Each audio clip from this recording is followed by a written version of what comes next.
going on, y'all? What's going on? We are back with another episode of the Square Biz Network. We got a very special guest in the building today, man. I'm not gonna lie. Very special guy, man. As you can see, he came dressed to impress. Yes, sir. You know what I'm saying? I like how he come and he approach. You can tell he's serious and he about his business. You know what I'm saying? So Yes, sir. I want you to first things first. I want you to introduce yourself. Okay, well, first off, my name is Darrien Norman. Those of y'all may know me just as Norm. So that's pretty much the basic introduction. That's just my name, Darrien. Norman. Yes, sir. Where you from? So born and raised here in Dallas, Texas, in particular, Oak Cliff, if you wanted to be exact. Oak Cliff. Yes, sir. What about your upbringing? Like, you know, what type of background did you come from? Upbringing, it was pretty much grew up in a single family home.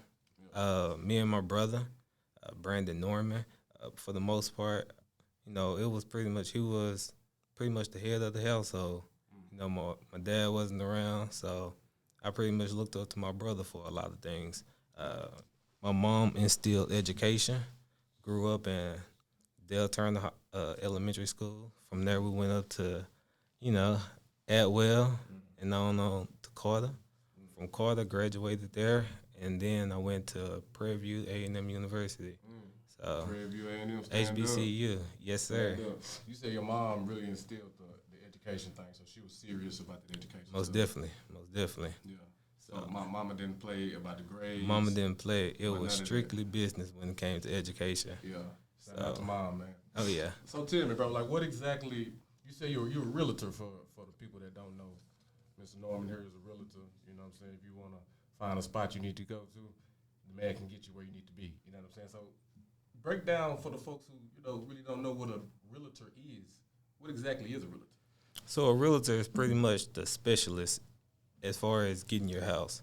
So if you want a house and you don't know anything about the market, the realtor is the key person to go to, especially if you're looking for a different city that you didn't know anything about. Right. The realtor is the expert that guides you and direct you in the best ways. Right. They'll let you know if any crime rate is over there, what are the best school districts, you know, just everything about that neighborhood. A realtor is there supposed to help you. I mean, what are the requirements in order to be a realtor, though? So the requirements, first of all, you got to take the exam.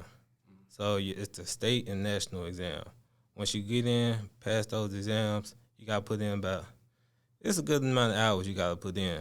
So for myself, you know, education was key, so I actually took the time out. I say about 10, 12 hours a week, learning all the material, took the state exam, then took the national exam, passed that, and it was good. How many exams you got to take? You got to take 2 exams, man. I thought all you do is sign up to a realtor class and then you're a realtor. I mean, so how does it work? Like, you fail the exam one time, you can always go back and take it again. Yes. Right. So actually for myself, you know, I thought it was something I can just go on, breeze through. I actually failed my first exam. Because you thought it was? I thought it was something quick and easy, man. I did. So I actually failed my first exam. From that point on, I started to take it serious. You didn't stop, though? I didn't stop. I didn't stop.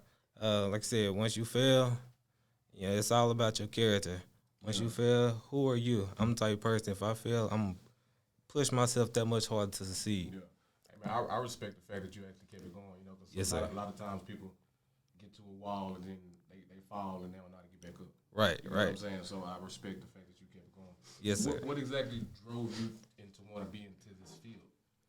So the main thing was when the pandemic started, I wanted something that I can always fall back on. I was working in corporate America. I was laid off from my company. So when I was laid off, they gave me a lot of time to free up my mind. During that time, I said, if a pandemic was to ever happen again, I don't ever want to be in a situation where I'm dependent on somebody else. 100%. So that's when the pandemic kind of helped you. It did. It actually did. It was a blessing in disguise. So when I was actually laid off, I got a lot of time and just research. Did a lot of research. That's all I really. What you get laid off for? You going work late? No, it was. Come on, man. Nah. I actually it was one of those accounting terminology is first in, first out. Yeah. So I was, I said that wrong.